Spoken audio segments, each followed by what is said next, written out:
योग वशिष्ठ महारामायण सुनते रहने के लिए हमारे चैनल को सब्सक्राइब करें और बेल आइकन जरूर दबाएं।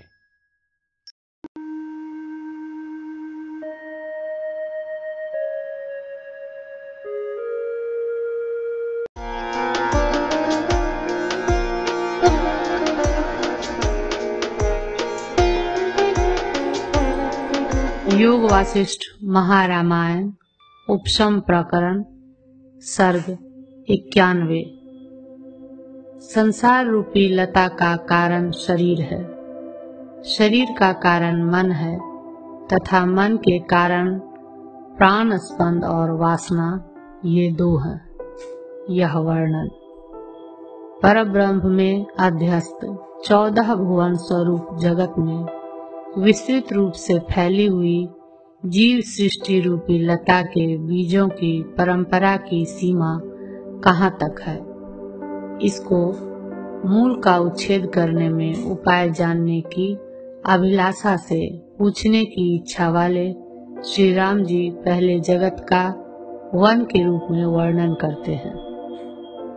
श्री राम जी ने कहा, महाराज, यह जगत एक तरह का बड़ा भारी वन है। वहाँ पर निर्विशेष पर ब्रह्म का साक्षात्कार करने में पर्वत की नाई प्रतिबंधक होने से पर्वत तुल्य अव्याकृत में उत्पन्न चित्र विचित्र पृथक पृथक ब्रह्मांड ही वृक्ष है। उन वृक्षों पर तारागण ही फूल लगे हैं, देवता और असुर पक्षी हैं।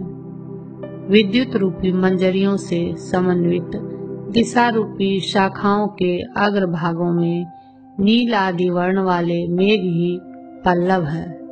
वह सब ऋतुओं में सुंदर चंद्रमा और सूर्य रूपी विकास रमणीय पुष्पों से उन्नत दांत से युक्त होकर हंसता हुआ सा स्थित है।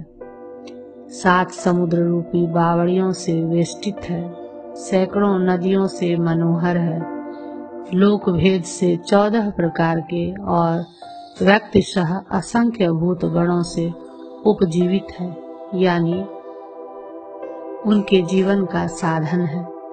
हे ब्राह्मण, इस जगत रूपी महाअरण्य का आक्रमण करके, यानी वासना प्रतानों विस्तारों से चारों ओर संवेष्टन करके जाल रचना पूर्वक स्थित हुई जीव सृष्टि रूपी द्राक्षरता, जिसका विस्तृत आकार है, जरा और मरण ही जिसकी पर्वकांड ग्रंथियां पोर हैं, जिस पर सुख दुख रूपी फलों की पंक्तियां लगी हैं, माया ही जिसका दृढ़ मूल है, मोह ही जिसकी सिंचन साधन जलों की अंजलियां है, उसका बीज क्या है, उस बीज का भी बीज क्या है, उस बीज के बीज क्या है, और तृतीय बीज का भी बीज क्या है। हे वाग्मियों में सर्वश्रेष्ठ, संक्षेप से इन 4 प्रश्नों का मुझको उत्तर दीजिए, जिससे कि फिर मुझ में ज्ञान की अभिवृद्धि हो और ज्ञान रूप तत्वांश की सिद्धि हो।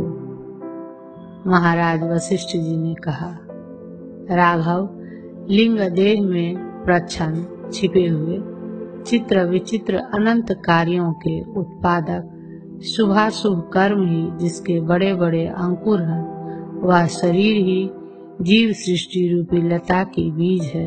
यह आप जानिए। जिस प्रकार शरत काल में शाखाओं के विस्तारों से गहन तथा फल और पल्लवों से शोभित होकर पृथ्वी शस्य संपत्ति से अर्थात हरियाली से बढ़ जाती है, वैसे ही यह जीव संसृति लता उससे यानी उक्त शरीर से अत्यंत बढ़ जाती है। तस्य किम बीज मुच्यते, उस शरीर का बीज क्या है, इस द्वितीय प्रश्न का उत्तर देते हैं।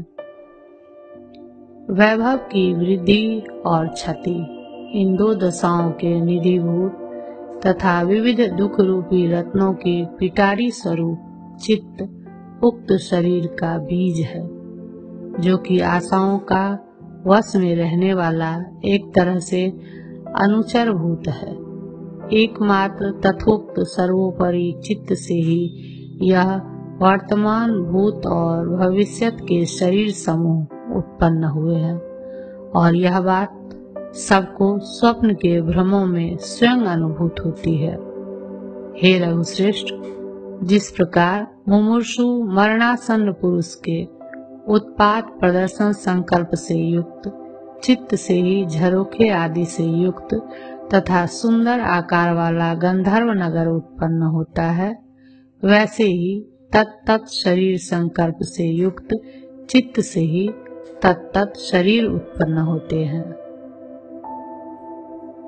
इस प्रतिपादित अर्थ की असंभावना करना युक्ति संगत नहीं है, क्योंकि समस्त जगत हिरण्यगर्भ का एकमात्र मनोविकार रूप है। यह सब श्रुति और पुराणों में प्रसिद्ध है। हे श्री राम जी, संपूर्ण उपचारों से परिपूर्ण जो मिथ्या जगत का स्वरूप दृश्यता को प्राप्त है, वह चित्त से उस प्रकार उत्पन्न होता है जिस प्रकार मृतिका से घट आदि स्वरूप उत्पन्न होते हैं। तदंतर उसका भी बीज क्या है, इस तृतीय प्रश्न का उत्तर देते हैं। राघव, अनेक तरह की वृत्तियां धारण करने वाले चित्त रूपी वृक्ष के दो बीज हैं, एक प्राण परिस्पंद और दूसरा दृढ़ वासना। प्रथम बीज का उपादान करते हैं। जब हृदय की नाड़ियों में संचरण के लिए उद्युक्त होकर प्राणवायु अपना व्यापार करने लगता है, तब चेतन विकार प्रायः वृत्ति ज्ञान प्रचुर चित्त तत्काल ही उत्पन्न होता है। जब बाह्य पदार्थों के अनुभव से जिन संस्कारों का उद्बोधन होने के कारण 72,000 नाड़ी मार्गों के छिद्रों में प्राण अपना व्यापार छोड़ देता है, तब उससे चित्त अंदर उत्पन्न नहीं होता। हिरण्यगर्भ की चिति की जगदाकारता भी समष्टि प्राण के परिस्पंदन से ही युक्त होती है। यह बात अपने चित्त के स्पंदन के दृष्टांत से लक्षित होती है। यह प्राण स्पंदन स्वरूप ही इस प्रकार का जगत नामधारी पदार्थ चित्त के द्वारा उस प्रकार लक्षित होता है जिस प्रकार आकाश में नीलत्व आदि लक्षित होते हैं। समष्टि प्राण स्पंदन के विषय में उपरत उस चिति की शांति यानी निष्क्रियता ही शांति अर्थात जगत प्रलय या मोक्ष कहा जाता है। प्राण के स्पंदन से संवित करतल से विताड़ित गेंद की नाई ऊपर नीचे होते रहती है। श्री राम जी प्राण स्पंदन से बोध को प्राप्त हुई संवित देहों में चक्राकार आवर्तों से उस प्रकार प्रस्फुरित होती है जिस प्रकार करतल से विताड़ित गेंद आंगन में चक्राकार आवर्त से प्रस्फुरित होती है। जिस प्रकार सूक्ष्म से सूक्ष्म स्वरूप वाली गंध लेखा वायु से बोधित होती है, वैसे ही सूक्ष्म से सूक्ष्मतर आकार वाली सत्स्वरूपिणी सर्वगता संवित प्राण स्पंदन से बोधित होती है। हे राघव, संवित की विक्षिप्तता न होने पर मोक्ष रूप सर्वातिशायी कल्याण प्राप्त होता है, यह आप जानिए। क्षोभ हेतु प्राण स्पंदन का जहाँ पर प्राणायाम के अभ्यास से विनाश हो जाता है, वहाँ पर क्षोभ होता ही नहीं है। संवित का संरोध करने से क्या फल है, और संवित यदि चित्ताकार हो जाए तो कौन दोष है। भली प्रकार उदित हुई संवित तत्काल ही बाह्य विषयों की ओर रागवश चली जाती है। तदंतर उनके उपभोग के संवेदन से चित्त को अनंत दुख उत्पन्न होते हैं। जब संवित बाह्य विषयों में उदासीन होकर आत्मबोध के लिए उद्युक्त होती है, तब प्राप्त करने योग्य वह निर्मल मोक्ष रूप पद प्राप्त हो जाता है।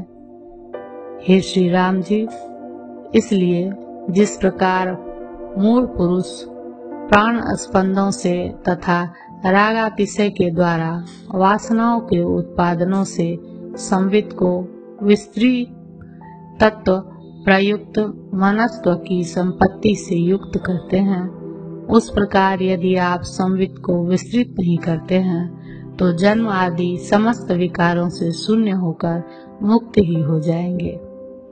श्री राम जी, संवित की स्थूलता को, मोटेपन को आप चित्त जानिए। संवित के स्थूलता रूपी उसी चित्त ने इस अनर्थ जाल का विस्तार किया है, जिसने कि मनुष्य जीवों को खंडित और जर्जर कर डाला है। योगी लोग चित्त की शांति के लिए योग शास्त्र में बतलाए गए प्राणायाम, ध्यान तथा सद्गुरु के संप्रदाय आदि से सिद्ध युक्ति कल्पित शांति कारक उपायों के अभ्यास से प्राण का निरोध करते हैं।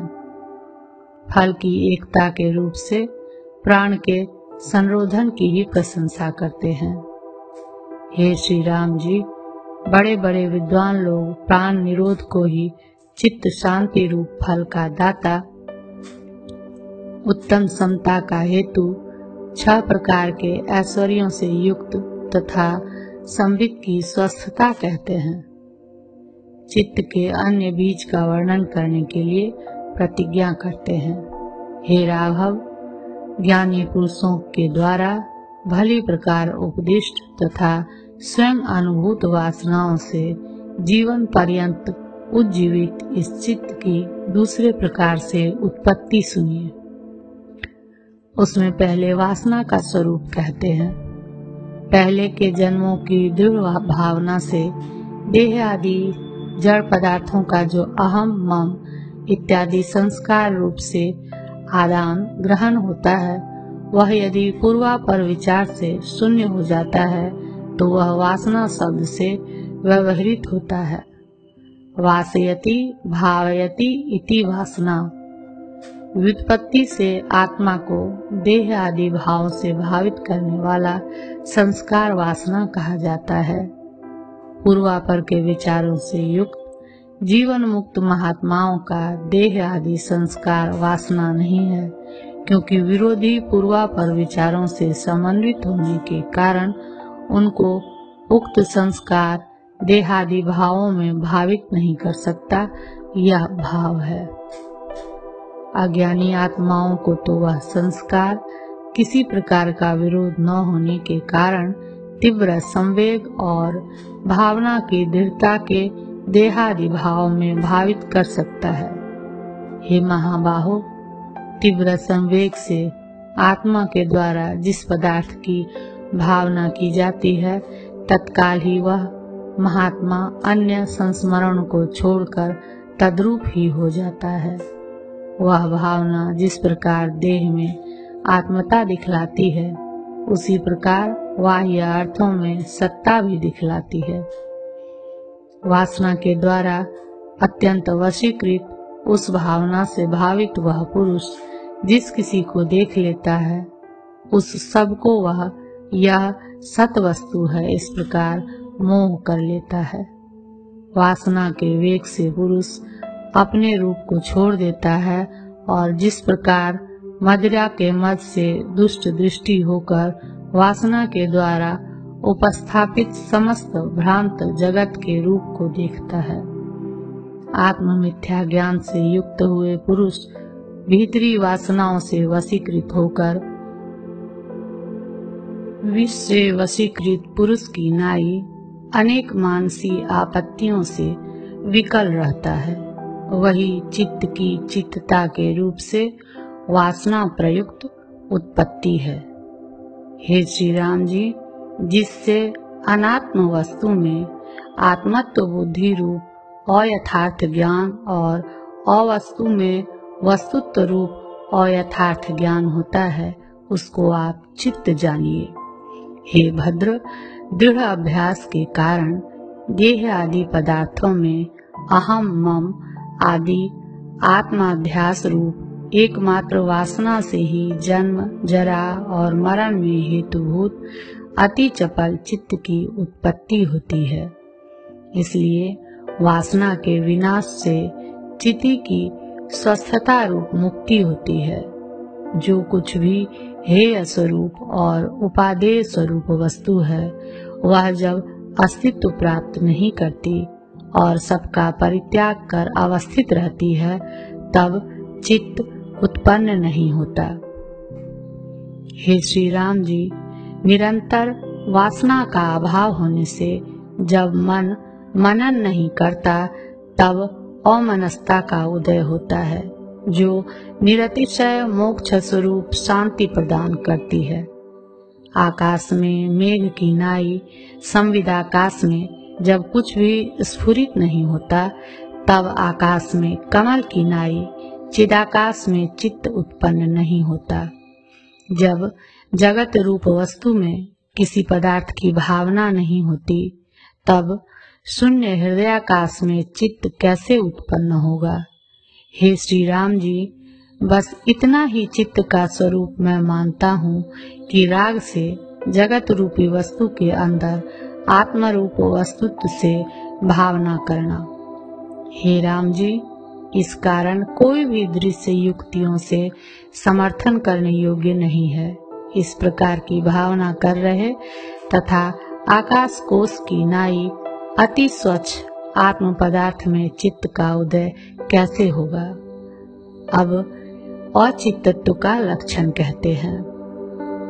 हे श्री राम जी, बाह्य वस्तुओं से अस्मरण रूप निरोध योग का अवलंबन करने से समस्त दृश्यों के परिमार्जन स्वरूप अभाव का संपादक पारमार्थिक आत्मदर्शन से जो स्वरूप आविर्भूत होता है, वह अचित्त कहा जाता है।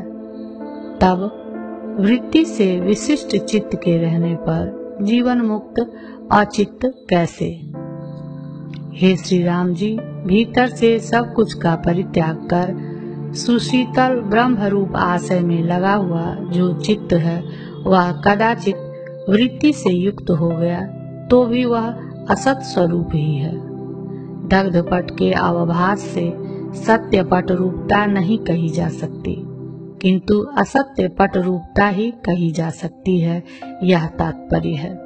हे श्री राम जी, जिस महामती पुरुष को संस्कार से जनित विषय रसास्वाद के संस्मरण से विषयानुरक्ति उत्पन्न नहीं होती, उस महामती पुरुष का चित्त औचित्त रूपता को तथा विशुद्ध सत्व को, यानी पट भस्म की नाई अवशिष्ट अधिष्ठानभूत सत्ता को प्राप्त हुआ है।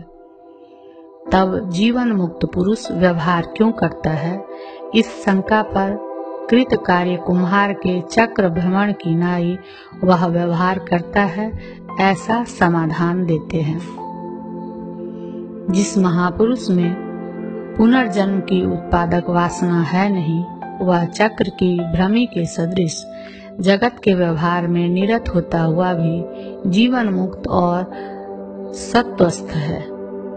तात्पर्य यह है कि जिस प्रकार कुम्हार के व्यापार के अभाव में भी चक्र का भ्रमण तब तक होता रहता है जब तक कि उसमें संस्कार वेग रहता है, उसी प्रकार अविद्या के क्षीण होने पर भी संस्कार के अवशिष्ट रहने से जीवन मुक्त शरीर और उसका व्यवहार दोनों प्रारब्ध भोग पर्यंत विद्यमान रहते हैं। इन महानुभावों की वासना भूंजे बीज के सदृश पुनर्जन्म से शून्य और रस से वर्जित, यानी विषयानुरक्ति से रहित है। वे महानुभाव जीवन मुक्त होकर अवस्थित रहते हैं। हे श्री राम जी, जिनका चित्त सत्व रूपता प्राप्त कर चुका है, ऐसे ज्ञान के पारंगत हुए वे महात्मा औचित्य शब्द से व्यवहृत होते हैं। प्रारब्ध का क्षय हो जाने पर वे चिदाकाश स्वरूप हो जाते हैं। वासना के बीज का विनाश होने पर अन्य बीज से चित्त की उत्पत्ति क्यों नहीं होगी, तो इस पर कहते हैं, हे राम जी, चित्त के दो कारण हैं, एक प्राण स्पंदन और दूसरा वासना। उन दो कारणों में से किसी एक का विनाश हो जाने पर तत्काल दोनों नष्ट हो जाते हैं।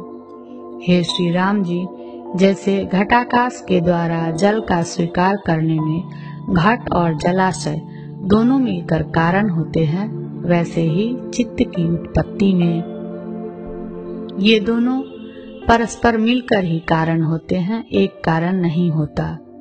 श्री राम जी, केवल एकमात्र घनीभूत वासना ही बलपूर्वक पुनर्जन्म उत्पन्न नहीं करती, उसका भी क्या बीज है, इस चतुर्थ प्रश्न का भी अनावस्था का परिहार करते हुए उत्तर देते हैं।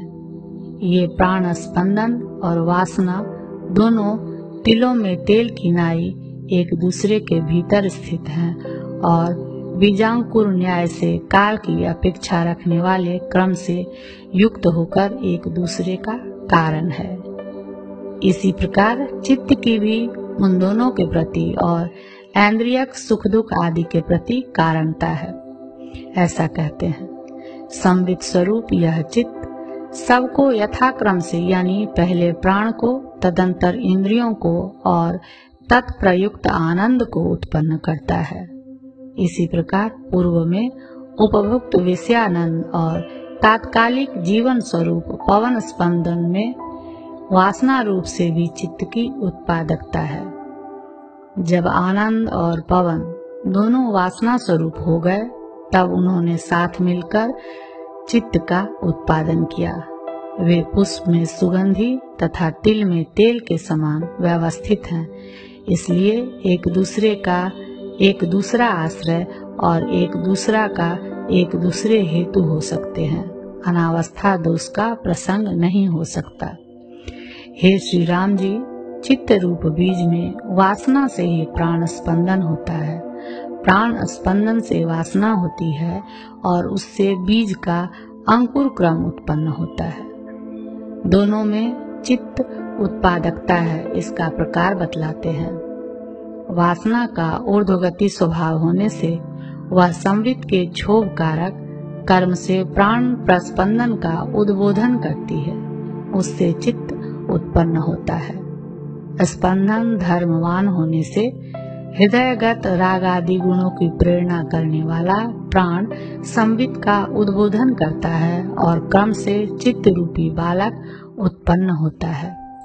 श्री राम जी, उस प्रकार वासना और प्राण स्पंद दोनों चित्त के कारण है। उनमें से किसी एक का क्षय हो जाने पर दोनों का और उनके कार्य चित्त का विनाश हो जाता है। चित्त का वृक्ष रूप से वर्णन कर रहे महाराज वशिष्ठ जी वासना के क्षय से चित्त विनाश होता है, यूं कहते हैं। हे श्री राम जी, सुख और दुख के मननात्मक स्पंदन से उक्त शरीर रूपी महान फल से समन्वित कार्य रूपी पल्लवों से पूर्ण आकार को धारण करने वाला तृष्णा रूपी काले सांपों से वेष्टित राग तथा रोग रूपी बगलों का आश्रय अज्ञान रूपी दृढ़ मूल से संयुक्त इंद्रिय रूपी पक्षियों से आक्रांत चित्त रूपी वृक्ष को छीनता प्राप्त वासना उस प्रकार गिरा देती है जिस प्रकार काल से परिपक्व फल को वायु प्रवाह गिरा देता है। उसी चित्त का आंधी से उड़ाए गए धूलि के ढेर के रूप में वर्णन करते हुए जिस प्रकार पवन के निरोध से धूलि पटल का नाश हो जाता है, उसी प्रकार प्राण स्पंदन के निरोध से मन रूपी धूलि पटल का विनाश हो जाता है।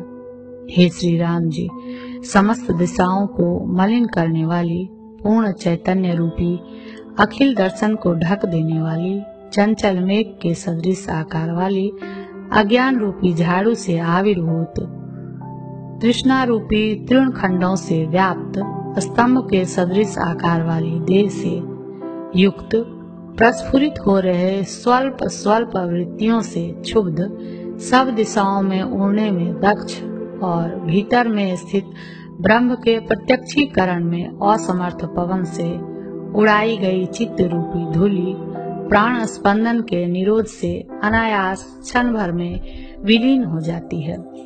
अब दूसरे बीज का निर्वचन करते हैं। हे श्री राम जी, वासना और प्राण स्पंदन इन दोनों का संवेद्य यानी प्रिय और अप्रिय शब्द आदि विषय बीज है, क्योंकि उन्हीं से वे दोनों प्रस्फुरित होते हैं। हृदय में प्रिय और अप्रिय शब्द आदि विषयों का स्मरण करके ही प्राण स्पंद और वासना दोनों आविर्भूत होते हैं। इसलिए संवेद्य ही उन दोनों का बीज है।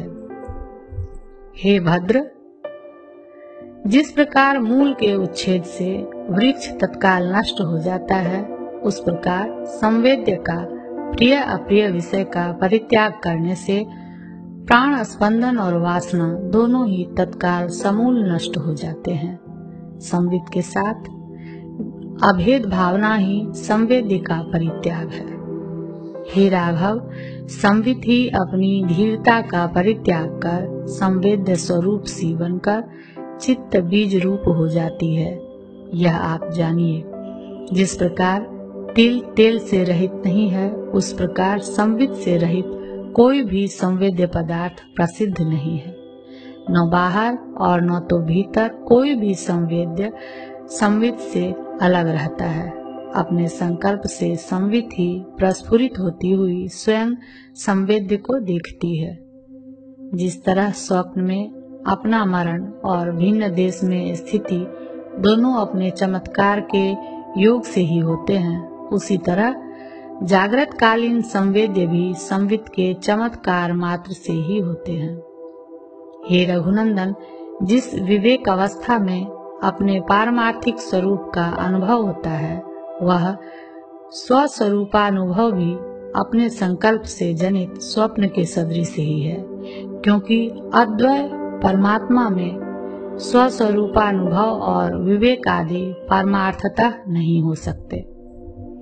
हे राघव, जैसे बालक को अपने संकल्प से जनित भ्रम से ही वेताल का उद्भव होता है, अथवा जैसे स्थाणु में पुरुष रूपता होती है, वैसे ही संकल्प जनित भ्रम से ही संवित की संवेद्य रूपता होती है। जैसे खिड़की आदि छिद्रों में से प्रविष्ट चंद्र या सूर्य की किरणों की दंडाकारता और उसके भीतर घूम रहे रस रेणुओं की आकार रूपता प्रतीत होती है, अथवा जैसे नौका में अवस्थित पुरुष को पर्वत आदि अचल पदार्थों में स्पंदन दिखाई पड़ता है, वैसे ही संवित से संवेद्य प्रतीत होता है। श्री राम जी, यह भ्रांति ज्ञान मिथ्या रूप है। उसका यथार्थ आत्मज्ञान से उस प्रकार विलय हो जाता है, जिस प्रकार रज्जु और चंद्र के निर्दोष दर्शन से रज्जु में सर्प भ्रांति और एक चंद्र में दो चंद्र रूपता की भ्रांति का विलय हो जाता है। तब यथार्थ ज्ञान किस तरह का है, उसे कहते हैं। हे श्री राम जी, ये जो तीन लोक हैं, वे विशुद्ध संवित स्वरूप ही हैं, उससे पृथक नहीं है। इस प्रकार का भीतरी जो दृढ़ ज्ञान है, वही यथार्थ ज्ञान है, ऐसा पंडित लोग कहते हैं। उस यथार्थ ज्ञान से जिसका मार्जन करना है, उसे बतलाते हैं। पहले देखा गया या नहीं देखा गया पदार्थ इस संवित का जो भासता है, उसका इस यथार्थ ज्ञान से विद्वान को परिमार्जन कर देना चाहिए। उक्त प्रतिभास का मार्जन न करना ही बड़े भारी संसार के साथ आत्मा का संसर्ग करना है, और उसका परिमार्जन करना ही मोक्ष है। यह अनुभव सिद्ध बात है। श्री राम जी, प्रिय अप्रिय शब्द आदि विषयों का अनुभव जन्म रूप अनंत दुख का हेतु है, और चिदेक रस स्वभाव में प्रतिष्ठित असंवित्ति यानी विषयों का अदर्शन पुनर्जन्म से वर्जित नित्य आत्मस्वरूप सुख का हेतु है। हे रघुद्वह, इसलिए आप भी शब्द आदि प्रिय अप्रिय विषयों के दर्शन से विमुख होकर जड़ता रहित एक रस स्वरूप तथा पूर्णानंदात्मक हो जाइए। जो असंवेद्य भी स्वतः प्रबुद्ध आत्मा है, तद्रूप ही आप हो जाएंगे, अन्य रूप नहीं हो जाएंगे। श्री राम जी ने कहा, भगवान, एक ही पदार्थ अजड़ भी है और असंवित्ति रूप भी कैसे हो सकता है? असंवित्ति रूप होने पर वह जड़ता कैसे निवृत्त होगी? तात्पर्य यह है कि जड़ता का परित्याग होने पर संवेदन का शेष अवश्य रहेगा, और संवेदन का परित्याग होने पर जड़ता का शेष अवश्य रहेगा।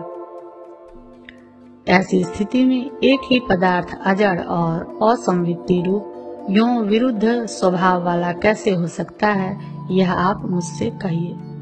महाराज वशिष्ठ जी ने कहा, भद्र, संवित शब्द का अर्थ है बाह्य अर्थों को सत्य रूप से जानना। इस अर्थ को लेकर बाधित अर्थों के अनुभवों से व्यवहार आभास को दिखला रहा भी जीवन मुक्त महात्मा समस्त वर्तमान विषयों में आस्था नहीं रखता एवं वासना का क्षय हो जाने के कारण भूत और भविष्य की वस्तुओं में भी कहीं आस्था नहीं रखता।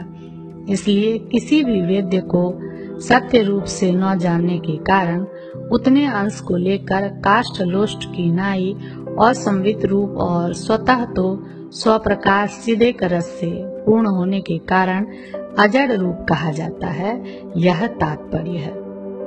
संवित शब्द का पूर्वोक्त अर्थ बतलाते हुए कथित भाव का ही समर्थन करते हैं। श्री राम जी, सत्यत्व बुद्धि से चिति का बाह्य अर्थों का अवलंबन करना ही संवित कहा जाता है। उक्त प्रकार की संवित जिस महापुरुष को नहीं होती वह असंवित अजड़ कहा जाता है, फिर वह सैकड़ों कार्यों में व्यस्त ही क्यों न हो। इससे सर्वत्राण वस्तास्थ इस पद का तात्पर्य प्रकट किया।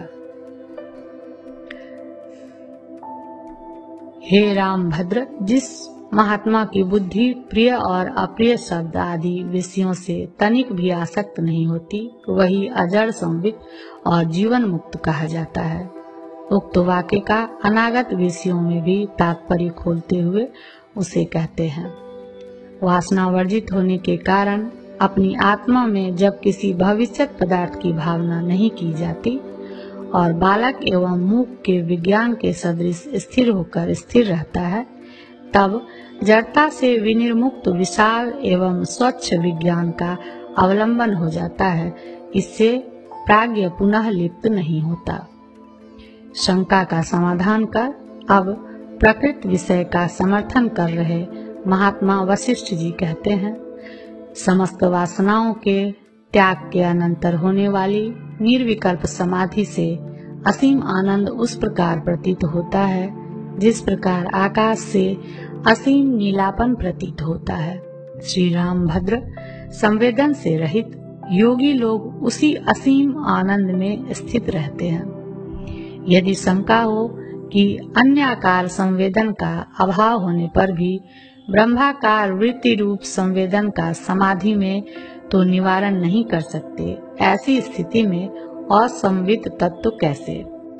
तो इस पर कहते हैं, आनंदमय ध्येय रूप होने से अपरिच्छिन्न ब्रह्माकार वह संवेदन भी अपने द्वारा प्रदीप्त ब्रह्म रूप ज्योति से बाधित होकर उसी के अंदर लीन हो जाता है। इसलिए वह घटादि आकार वृत्तियों का त्याग करने वाला योगी चलते बैठते स्पर्श करते और सूंघते इन सब अवस्थाओं में भी अजड़ आनंद से पूर्ण और सुखी कहा जाता है। हे असीम गुणों के सागर श्री राम जी, प्राणायाम आदि परिश्रम से साध्य यत्न पूर्वक चेष्टा से इस जाड्य रहित संविद रूपी दृष्टि का अवलंबन कर आप दुख सागर के पार तैर जाइए। चिदात्मा स्वयं ही अपने मिथ्याभूत बंध और मोक्ष की कल्पना करता है। जैसे काल पाकर बीज महान वृक्ष होकर आकाश को व्याप्त कर लेता है, वैसे ही यह अपने संकल्प से ही उत्पन्न हुआ असत विषय समूह काल पाकर चिदाकाश को व्याप्त कर लेता है। तब किस प्रकार उत्थित हुआ उसे कहते हैं। बार बार संकल्प करके जब संवित अपना संकल्पमय स्वरूप प्राप्त कर लेती है, तब वही इस जन्मजात की बीजता को प्राप्त हो जाती है।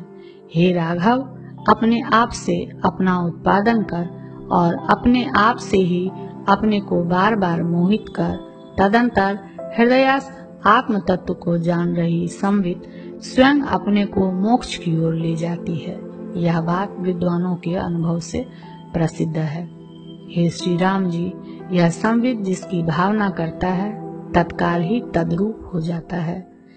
तब उसी समय सब प्राणियों की संवित अपने स्वरूप की भावना से अपने स्वरूप भूत मोक्ष को यथेच्छ क्यों प्राप्त नहीं होती? तो इस पर कहते हैं, राग आदि की भूमिकाओं से मुक्त नहीं हुई संवित दीर्घ काल होने पर भी अपना स्वरूप प्राप्त नहीं कर सकती।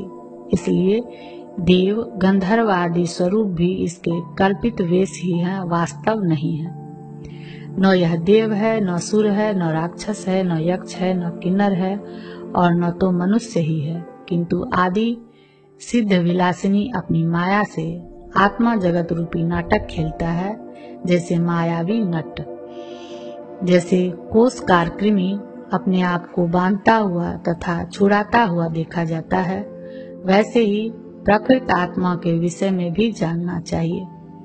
जैसे कौवे का निर्माण करने वाला रेशम का कीट अपने आप को स्वभाववश से बांधकर और दुख भोग कर दीर्घ काल के अनंतर केवलता प्राप्त करता है, वैसे ही संवित भी अपने आप को संसार में बांधकर और दुख भोग कर दीर्घ काल के अनंतर स्वभाववश से स्वयं ही बंधन आदि से निर्मुक्त होकर केवलता प्राप्त करती है। जगत रूपी समुद्रों का संवित ही पर्याप्त जल है, यही अपूर्व दिशाओं का मंडल है और यही पर्वत आदि भावों को प्राप्त होकर प्रस्फुरित होती है।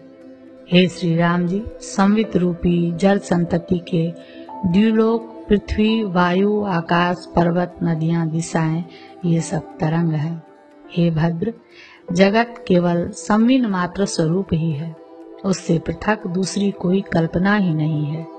इस प्रकार के ज्ञान से ही संवित अद्वय रूपता प्राप्त करती है। कब संवित को सम्यक ज्ञान होता है, इस पर कहते हैं, जब संवित कुछ विषय प्राप्त नहीं करती, जब साधारण चलन और असाधारण कंपन नहीं करती एवं जब अपने स्वरूप में अवस्थान करती है, तब वह लिप्त नहीं होती।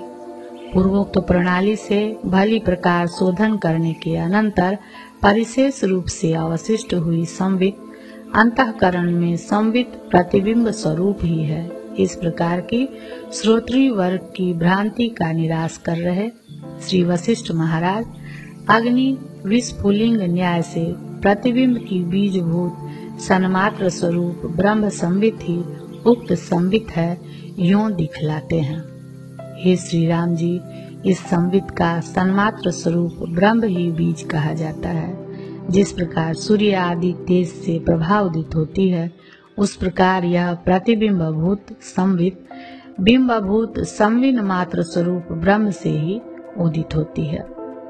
जो पहले श्लोक में सन्मात्र रूप ब्रह्म बीज है ऐसा कहा गया है, वहाँ पर घटपट आदि में रहने वाली अर्थ क्रियाकारित्व रूप व्यवहारिक सत्ता ही उसकी बीज है, ऐसा किसी को भ्रम न हो। इसलिए व्यवहारिक सत्व से विलक्षण सत्व बतलाने के लिए पहले सत्ता की द्विविधता बतलाते हैं।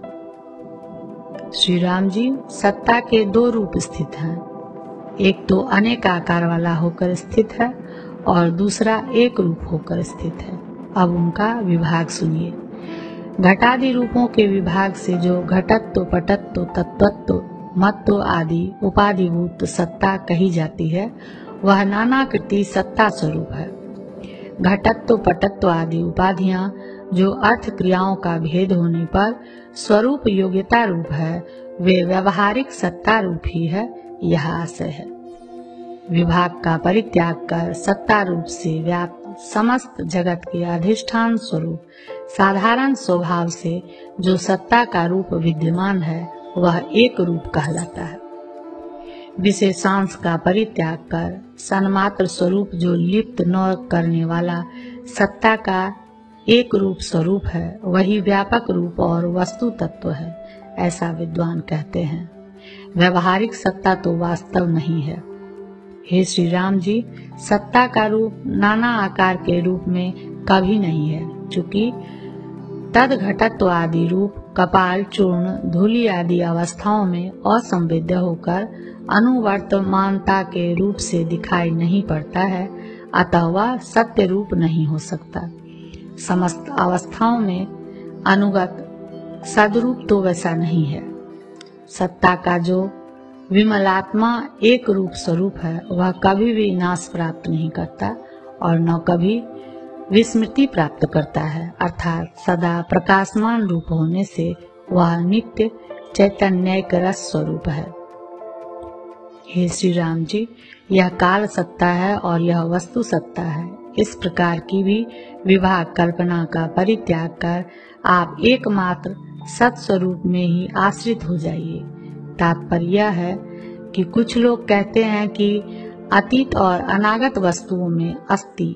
इस प्रकार का व्यवहार न होने के कारण वर्तमान काल ही सब वस्तुओं की सत्ता है, यानी सब पदार्थों की सत्ता वर्तमान काल सत्ता है।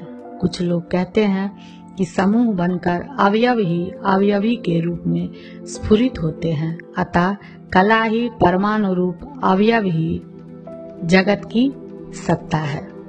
और कुछ लोग यह कहते हैं कि अवयवी पदार्थों में भी अनुगत सत्ता जाती है। इसी प्रकार अन्य लोग भी अपनी अपनी बुद्धि के अनुसार अन्य सत्ताओं की कल्पना करते हैं। हे श्री राम जी, इस तरह की तत् मत में कल्पित विभाग कल्पना का त्याग कर आप समन मात्र स्वरूप एकमात्र ब्रह्म का ही अवलंबन कीजिए। इसी से आपके मनोरथों की सिद्धि हो जाएगी।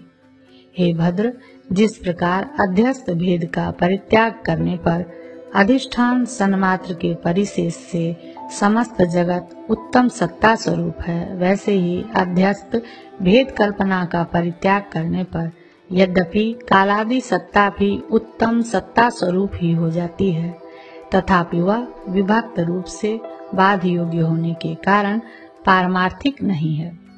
जहाँ विभिन्न विभिन्न पदों को देने वाली विभाग कल्पना नाना रूपता का कारण देखी जाती है, वहाँ वह पावन पद कैसे हो सकती है।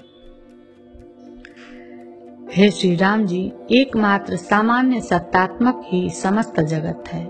इस प्रकार की भावना करते हुए आप परिपूर्ण आनंद से युक्त तथा सब दिशाओं और उनमें स्थित पदार्थों को व्याप्त करने वाले हो जाइए। हे विज्ञ जनों में श्रेष्ठ श्री राम जी, सामान्य सत्ता मात्र की परम अवधिभूत जो सत्ता है, वही इस जगत की और प्रतिबिंब चित्त की बीज रूप हुई है और उसी से यह समस्त जगत प्रवृत्त हुआ है। हे श्री राम भद्र, समस्त सत्ताओं की चरम अवधि में जो कल्पनाओं से निर्मुक्त पद है, वही पद आदि उत्पत्ति और विनाश से शून्य है, उसका कोई बीज है नहीं। जिस पद में सद्धर्मता भी लीन हो जाती है और जो निर्विकार रूप से अवस्थित है, उस पद में अपना दृढ़ स्थान कर लेने वाला पुरुष कभी इस दुखमय संसार में आता नहीं है और वही असलियत में पुरुष है। दूसरा तो स्त्री प्राय है, यह भाव है। परम पुरुषार्थ रूपता बतलाने के लिए उसी की प्रशंसा करते हैं। वही पद समस्त हेतुओं का हेतु है, उसका कोई दूसरा हेतु नहीं है। वही संपूर्ण सारों में सारभूत है, उससे बढ़कर दूसरी सारभूत वस्तु नहीं है। श्री राम जी, जैसे तालाब में तटस्थ वृक्ष प्रतिबिंबित होते हैं, वैसे ही उस सम्यक रूप असीम ब्रह्मात्मक दर्पण में ये सब वस्तु दृष्टियां प्रतिबिंबित होती है। उसी प्रत्यक रूप ब्रह्म में अध्यस्त होने के कारण ये सब पदार्थ इंद्रिय प्रीति उत्पन्न करते हैं। जिस प्रकार जीव से छह रस स्फूर्ति या सत्ता प्राप्त करते हैं, वैसे ही आनंद के सागर उसी ब्रह्म से सभी प्रकार के आनंद स्फूर्ति या सत्ता प्राप्त करते हैं। चूंकि अस्वादु पदार्थ भी आनंद समुद्र ब्रह्म के संसर्ग से इंद्रिय प्रीति उत्पन्न करते हैं, इसलिए वह चिदाकाश का पद यानी स्वरूप स्वादु और प्रिय पदार्थों के बीच में सबसे बढ़ चढ़ कर आनंद रूप और प्रियतम है।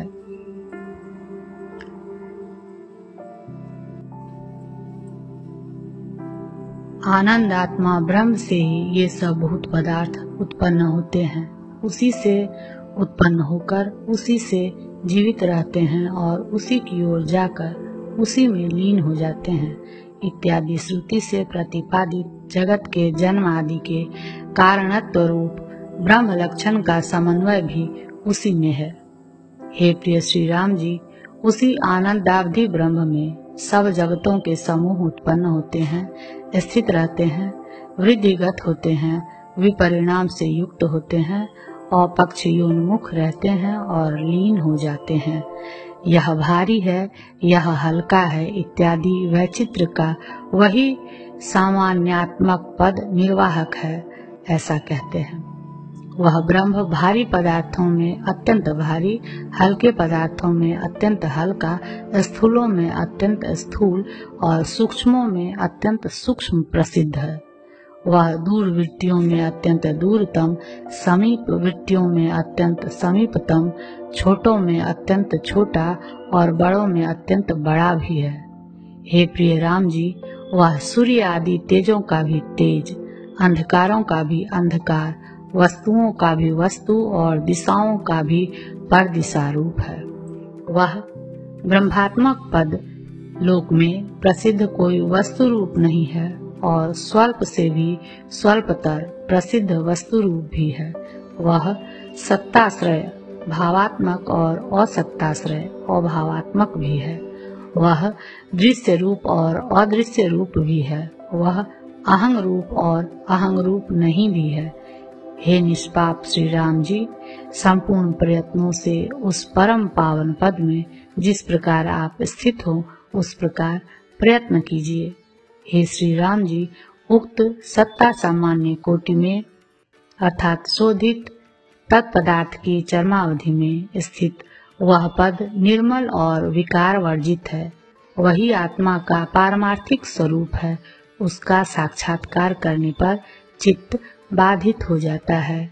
इसलिए जो ही आप एकमात्र व्यापक उक्त स्वरूप अवगत कर लेंगे, त्यों ही चिरकालिक अपुनरावृत्ति के लिए संसार रूप भय से निर्मुक्त परम पद स्वरूप ही हो जाएंगे। 91वां सर्ग समाप्त।